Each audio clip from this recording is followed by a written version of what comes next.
اور research T V کے تمام دیکھنے اور سننے والوں کو السلام علیکم ناظرین۔ رات کو 12:30 بجے ہمارے رانا ثناء اللہ صاحب آتے ہیں اور پریس کانفرنس کرتے ہیں، اور اس کی جتنی بھی باتیں ہوئی ہیں اس میں وہ ایک ریپ کے بارے میں بات کر رہے ہیں کہ جیل میں پی ٹی آئی ایک پلان بنا رہی ہے، کسی عورت کا ریپ کرے گی اور بعد میں اس کا الزام ہم پہ ڈال دے گی، تو اس طرح سے وہ ہمیں بدنام کرنے کی کوشش کرے گی۔ تو ان کو ایکسپوز کیا ہے ناظرین شہباز گل نے، انہوں نے کیا کہا اس بارے میں، آئیے سنتے ہیں۔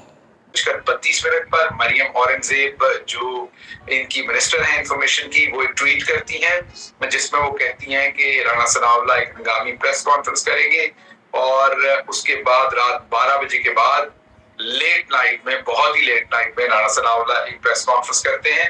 اس پریس کانفرنس پہ رانا ثناء اللہ کی جو باڈی لینگویج ہوتی ہے وہ بکھری ہوئی ہوتی ہے، وہ ڈپریسڈ ہوتے ہیں، وہ انڈر انگزائٹی اور سٹریس آپ کو کلیئرلی نظر آ رہے ہیں۔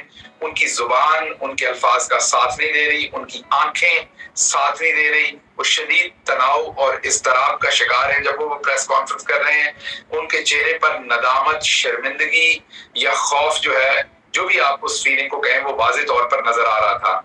اس پریس کانفرنس میں وہ کیا کلیم کر رہے ہیں؟ اس پریس کانفرنس میں وہ کلیم کر رہے ہیں کہ جو پاکستان تحریک انصاف کی سیکیورٹی ایجنسیز نے کوئی ٹیلی فون کال جو ہے وہ انٹرسپٹ کی ہے، اور اس ٹیلی فون کال میں یہ بات چیت ہو رہی تھی کہ کسی عورت کا ریپ کیا جائے گا جیل کے اندر۔ جو بات مجھے سمجھ آئی، وہ کسی عورت کا ریپ کیا جائے گا اور پھر اس کو اتھارٹیز کے اوپر ڈالا جائے گا۔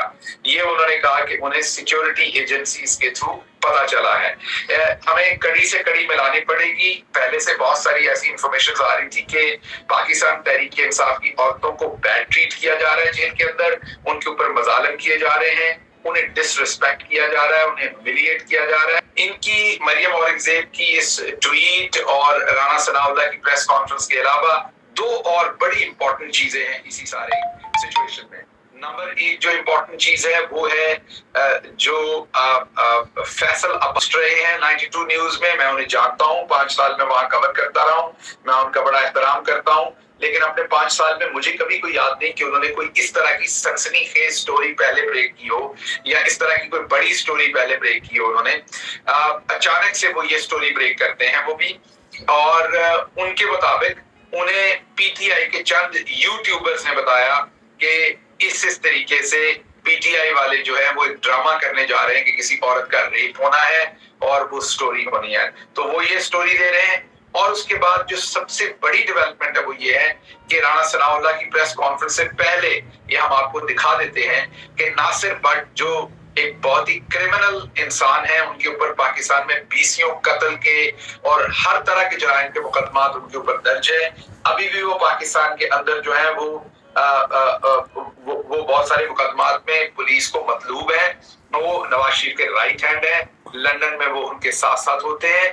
وہ ایک ٹویٹ کرتے ہیں جس میں وہ یہی ساری بات کرتے ہیں، آپ دیکھ سکتے ہیں یہ ٹویٹ۔ وہ اس ٹویٹ میں یہی بات کہہ رہے ہیں کہ اس طریقے سے پاکستان تحریک انصاف یا تو کسی کو قتل کر دے گی یا پھر رانا ثناء اللہ کی بات کی طرف اشارہ ہے۔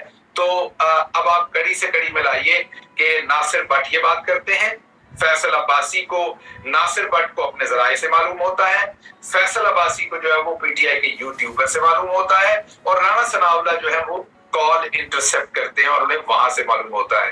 ایک تو آپ کو اس سٹوری کے اندر تضاد بڑا کلیئرلی نظر آ رہا ہوگا۔ ٹائمنگ دیکھ لیجئے، وہ بڑی امپورٹنٹ ہے ساری سٹوریز کی۔ اب ہم آگے چلتے ہیں۔ رانا ثناء اللہ صاحب، یہ چھوٹی بات نہیں ہے۔ ہماری جتنی بھی خواتین قید ہوئی ہیں، جو ان کے ساتھ سلوک ہوا ہے وہ اب سب کو پتا ہے۔